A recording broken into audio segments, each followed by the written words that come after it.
Before you set any New Year's goals, do this one thing first, because if you skip it, you're very likely to repeat the same patterns next year, even with the best intentions.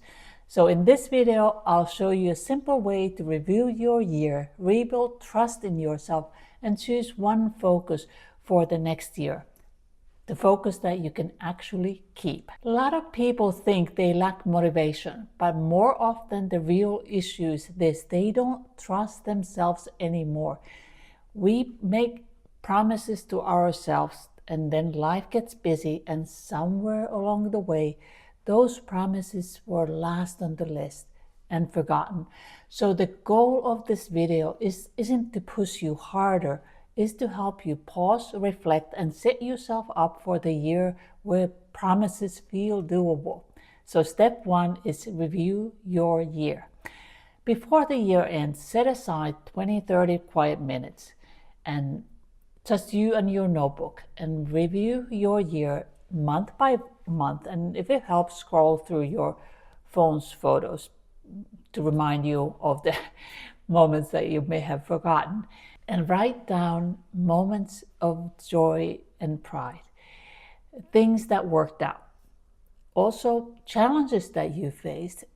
This isn't about judging yourself, it's about seeing the year clearly. Because you can't plan a better year without understanding the one you just lived. Step two, notice what actually happened. Now look at what you wrote and ask, what gave me energy this year? What drained me? What did I keep postponing? Not because it wasn't important, but because I didn't have time, or maybe I was just afraid of the change.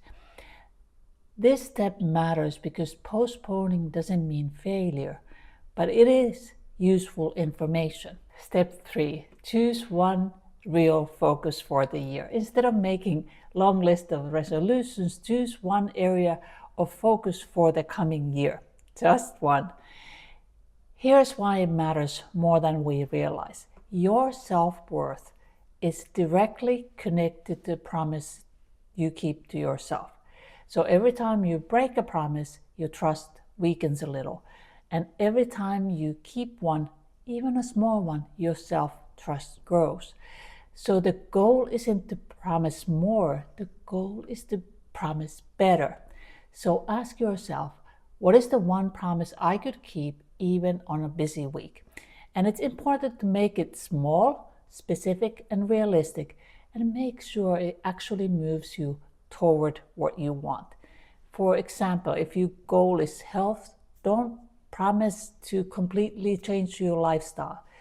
Promise something like a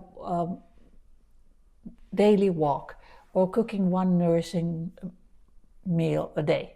If your goal is to love or connection, don't promise to find the right person. Promise something you can control, like being more present on dates or up to one new social situation monthly. Small promises kept consistently do far more for your confidence than big promises broken. Once you have mastered that step and it becomes automatic, then add another step to that helps you get to your goal, bigger goal. And one helpful practice that I do every year is to choose a word of the year.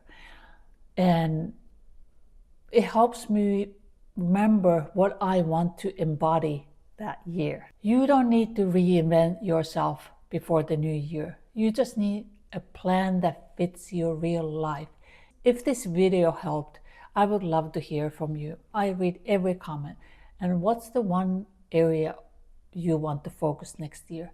Or what topic you would like for me to make my next video on?